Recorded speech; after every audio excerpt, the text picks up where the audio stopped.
Hoy en día se cubre solo montaña. Después seguimos y ven Amada Blanc. ¿Está bien? Hay ciertos ridges y ciertos hombros que no tienen nombre, no todos tienen nombre. En los Himalayas hay cumbres secundarias.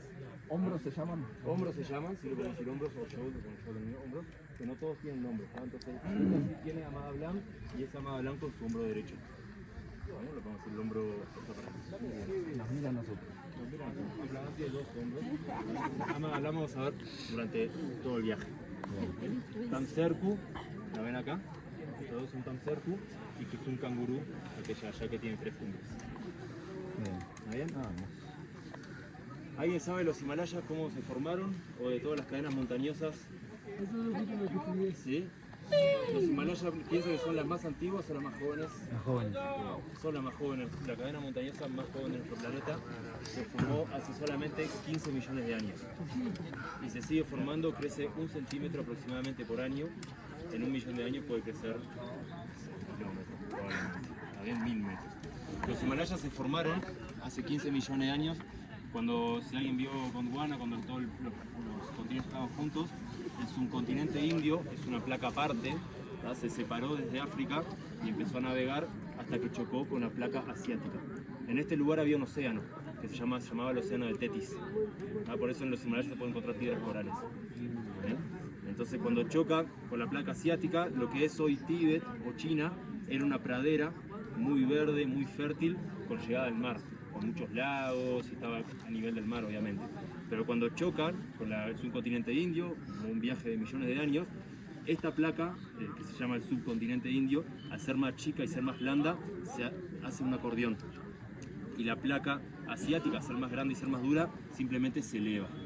Entonces, del lado de los Himalayas para el sur, que es el lado nepalí indio, tenemos toda una serie de montañas y de formaciones, todo lo que vemos acá, que es bien particular.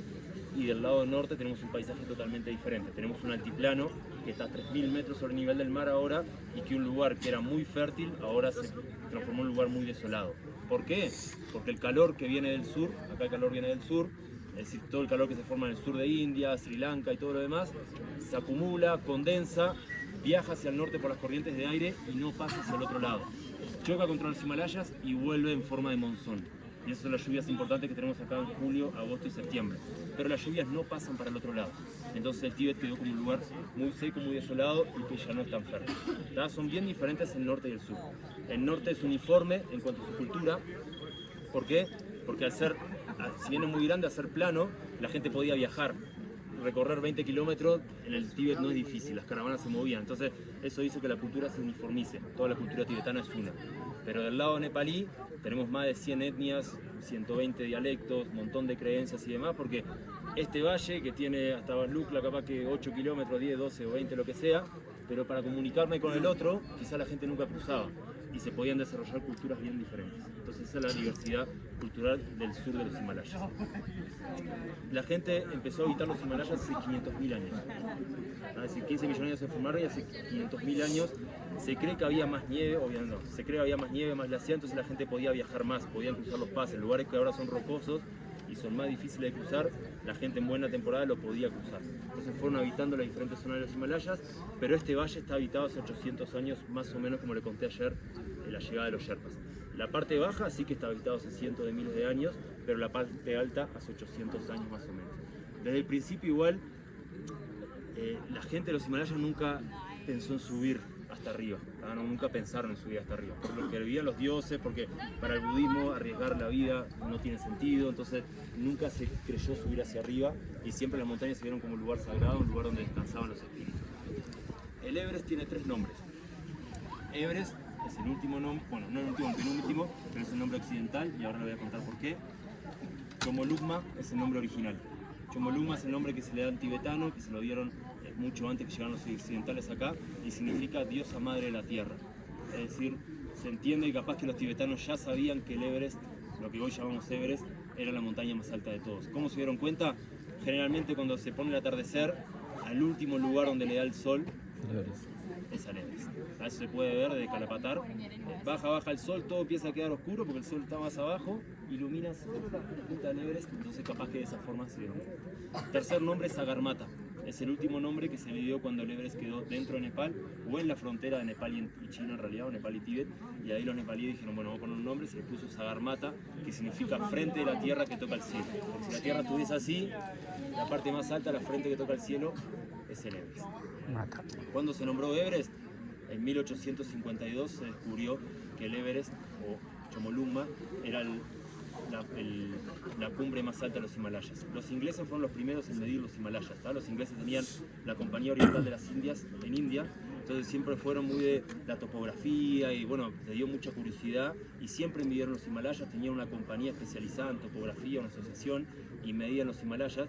Hay lugares que podían entrar y hay lugares que no. A Nepal no los dejaban entrar, ¿tá? Tenían un acuerdo que no podía entrar nadie, entonces no había polución en aquella época y desde India creaban plataformas, esto en Darjeeling y diferentes lugares, se subían a las plataformas y miraban y hacían maquetas y tiraban plomadas y iban midiendo, algo increíble. También habían dos personas, no me acuerdo el nombre ahora, famosos que se disfrazaban de monjes, entonces iban peregrinando por los Himalayas, iban topografiando todo y lo guardaban en los rollos. Ustedes cuando vean la gente que anda con las ruedas Mani, ellos ponían los rollos de pergaminos ahí, entonces iban viajando con eso, iban anotando y traían mapas de vuelta. Entonces durante décadas y capaz que más de 100 años se midió los Himalayas y todo lo demás, hasta que en 1852 un indio que se llamaba Sikdar, él fue el primero que descubrió que esta cumbre era la más alta de todos. En un momento se pensó que era el K2 en Pakistán, en otro momento se asimiló y se firmó que era el Kanchenjunga, que está en frontera de India con Nepal.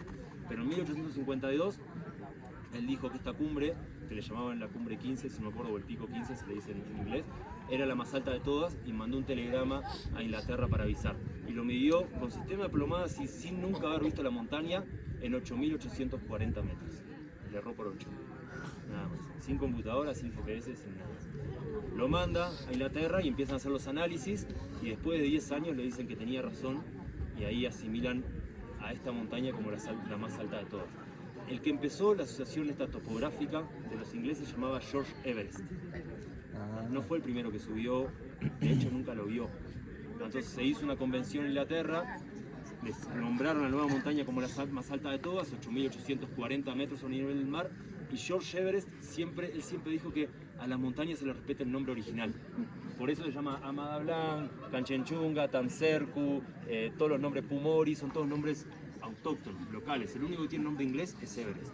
Entonces él siempre dijo que le dejen el nombre original.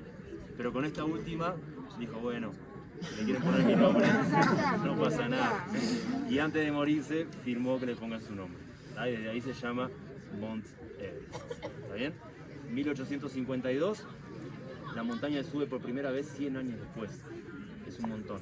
Pero las expediciones empezaron en 1920. Nepal estaba cerrado en el reinado y ahí los ingleses, desde que descubrieron la montaña más alta, empezó la carrera, como la luna, de quién iba a subir al punto más alto, quién iba a conquistar eso. Entonces empezó la carrera, franceses, suizos y sobre todo el gobierno de la Commonwealth, la reina, eso tiene que ser nuestro. Y empezaron a ver cómo lo podían hacer. Por Nepal no se podía venir, por el Tíbet tampoco, estaba cerrado. Entonces demoraron muchos años en hacer un convenio con el Dalai Lama para que el Dalai Lama los deje pasar. En 1920 el Dalai Lama los deja pasar, pero no podían pasar por Nepal. Entonces tenían que dar toda la vuelta por India, un viaje de 3-4 meses cruzando todo el Tíbet para llegar al Everest del otro lado, a la cara norte. Y a veces llegaban, pero no sabían ni cuándo era monzón, ni cuándo era primavera, ni cuándo era invierno, ni por dónde subir, ni por dónde llegar, no sabían nada. Entonces en 1920 empezó la primera expedición como para ver el lugar, ver por dónde podemos subir. Imagínense en 1920 las condiciones que había, ¿no? Era increíble, ¿no? Hacer ese viaje. Eran expediciones de 800 personas. Cargadores, tenían que llevar todo. 1920 se hace expedición, 1921, 1922.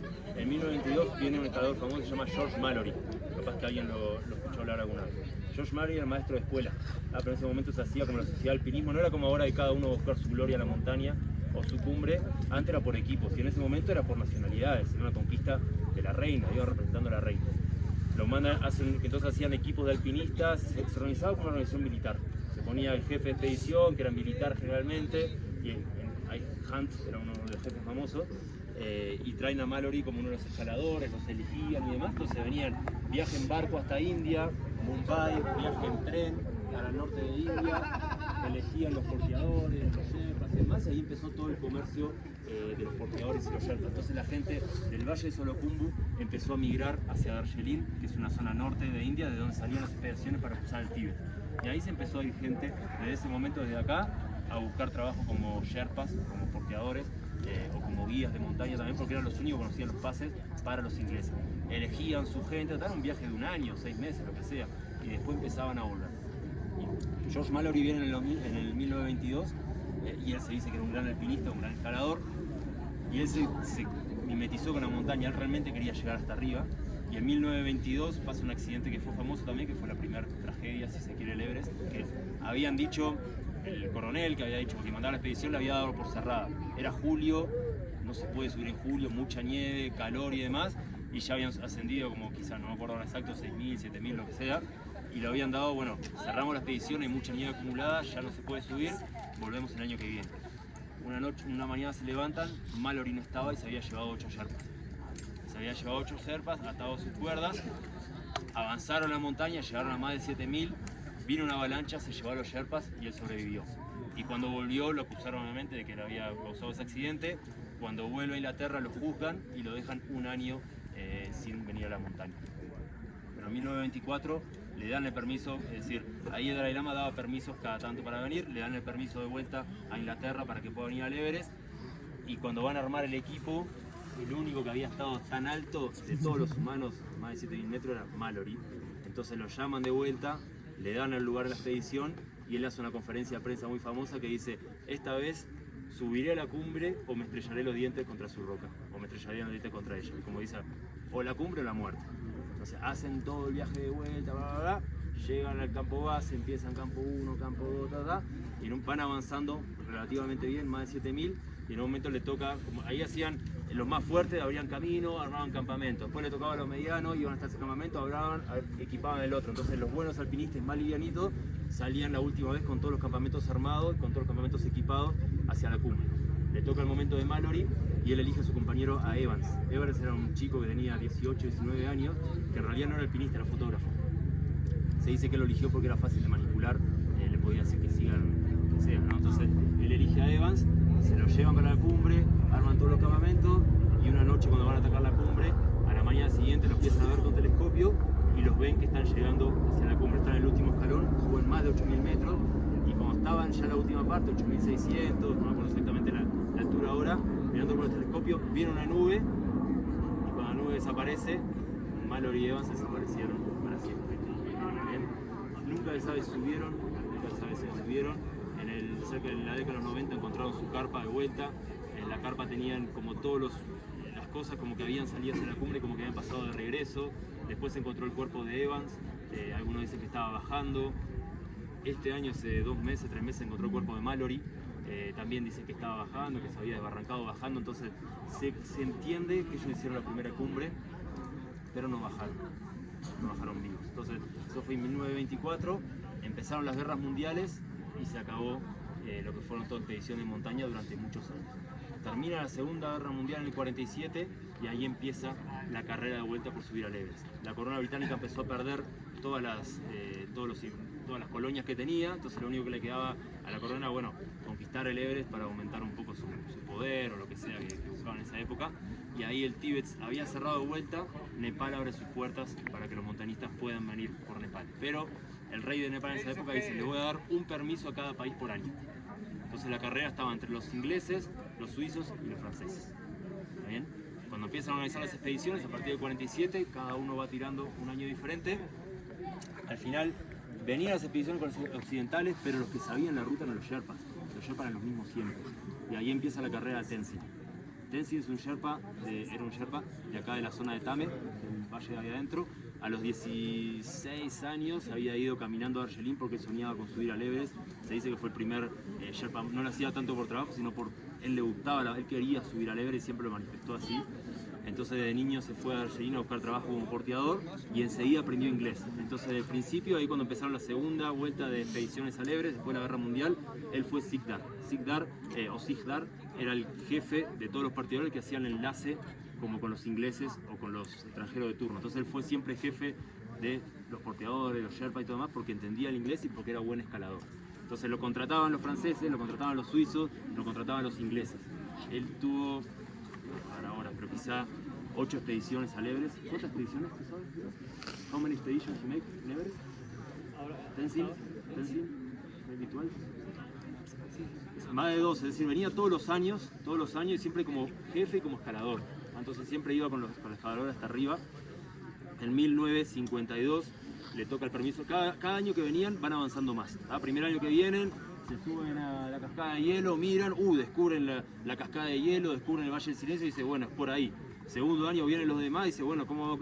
Y ya avanzaban, la otra expedición avanzaba un poquito más. Al tercer año un poco más. Entonces todo el mundo iba usando el conocimiento de la expedición anterior.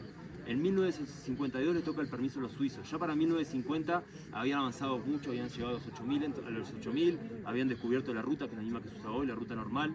Y en 1950 ya sabía que alguien iba a hacer la cumbre. Había mejorado los equipamientos, todo lo demás. En 1952 le dan el permiso a los suizos. Y ahí un montañista muy famoso se llama Lambert. Entonces le dan el permiso a los suizos y se creía que iba a ser realmente el momento de cumbre.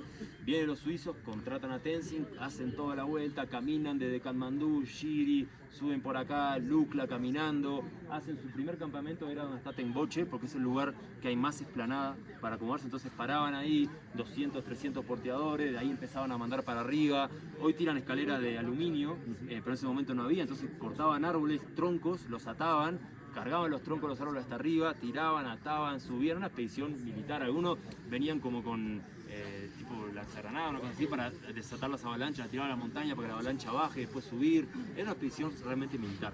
Entonces, en el 1952 les toca a los suizos, avanzan un montón, establecen campo 1, campo 2, campo 3. En ese momento lo que hoy son 4 campos eran 9 campamentos y establecen el último campamento.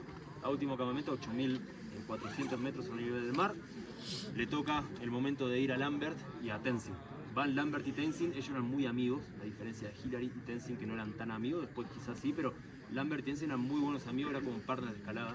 Les toca a ellos, se van, hacen noche en el último campamento, salen para la cumbre y cuando están a 100, 150 metros de la cumbre, no podían, había mucha nieve, mucho frío, se dan la vuelta y no pueden hacer la cumbre, dejan el campamento armado, dejan botella de oxígeno, dejan comida y bajan. Era muy tarde en el clima, se da la expedición por terminada y al año siguiente le toca a los ingleses. Entonces al año siguiente, cuando le dan permiso a los ingleses, ¿qué es lo primero que hacen? Van a buscar a Tenzin, que era la persona que había estado más alto de todos los humanos en la historia, el único que estaba sobre los 8000 metros. Van a buscar a Tenzin, lo contratan y arman de vuelta toda la expedición, y establecen campamentos. Cuando establecen el último campamento, la cordada de Tenzin y Hillary era la segunda, no era la primera con prioridad para subir. ¿Por qué? Porque la reina quería que suban los ingleses. Era una expedición inglesa, pero Hillary era de Nueva Zelanda y Tenzin era nepalí, indio nepalí. Entonces le toca a los primeros dos, no me voy a acordar, no me acuerdo el nombre, establecen campo 4, salen para la cumbre, no pueden. Cuando vuelven a los campamentos base, campamentos de altura, cuando Hillary y Tenzin los ven venir, Esta es la mía. esta es la nuestra. Se van ellos, campo 4, y ahí sí, finalmente, 27 de mayo de 1953, alcanzan la cumbre del Everest, y ahí bajan vivos. Entonces esa se considera la primer cumbre real al Everest. Cuando bajan al Everest, cuando bajan de la cumbre, obviamente celebración y todo lo demás, y los problemas empiezan cuando bajan al llano, cuando bajan a Katmandú, y les empiezan a preguntar quién subió primero. Y ahí empezó un problema que Hillary lo supo llevar mucho mejor, por ahí Tenzin no tanto, y al final Tenzin terminó no pasándola tan bien, porque en India, él vivía en India, en Darjeeling, se creía que la gente que arriba del Everest vivía Shiva, que es un dios hindú, entonces lo creían un dios y el tipo no podía ni estar tranquilo en ningún lado.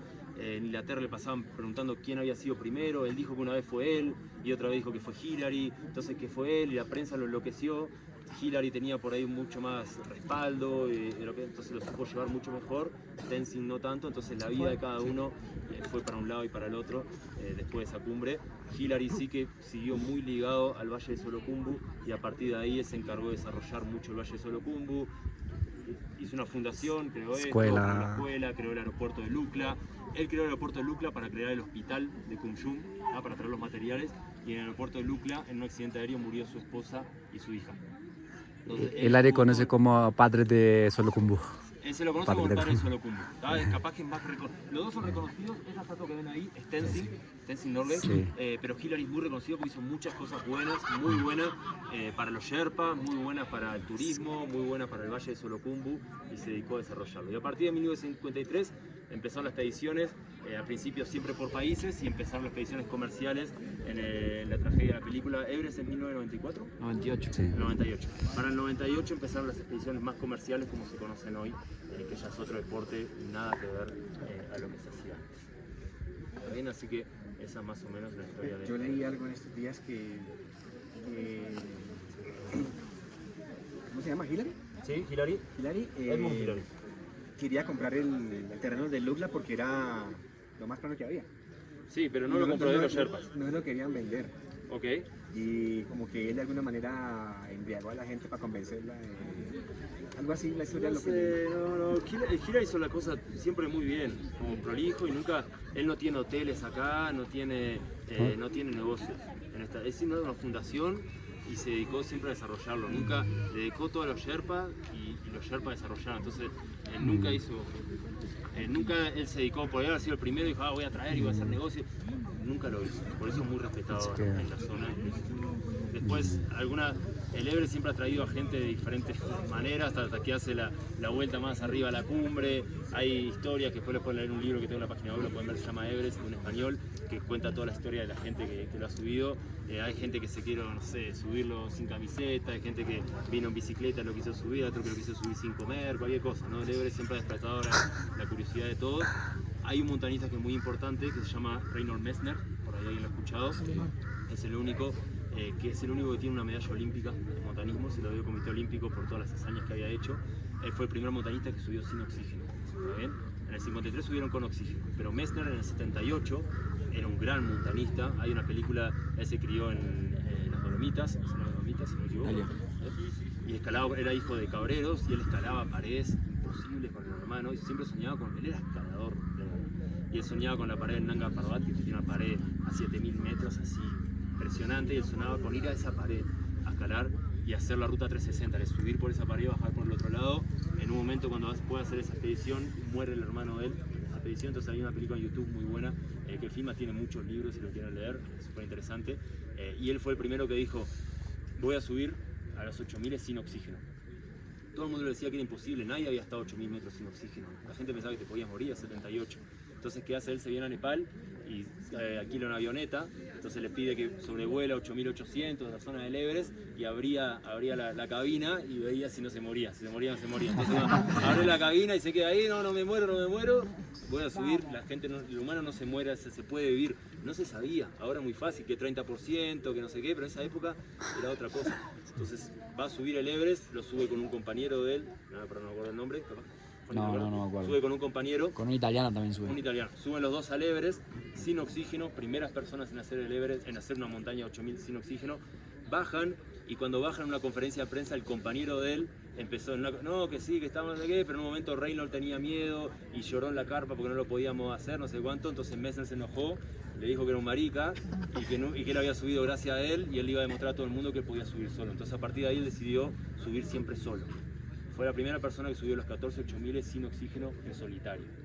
Los 14 8000. Entonces fue al año siguiente por el lado del Tíbet, subió el Everest solo y sin oxígeno, y a partir de ahí, estamos hablando de los 80, no era como ahora, que helicóptero, que en los 80 viajó por todo el mundo, subió los 14 8000 sin oxígeno, fue la primera persona que lo hizo.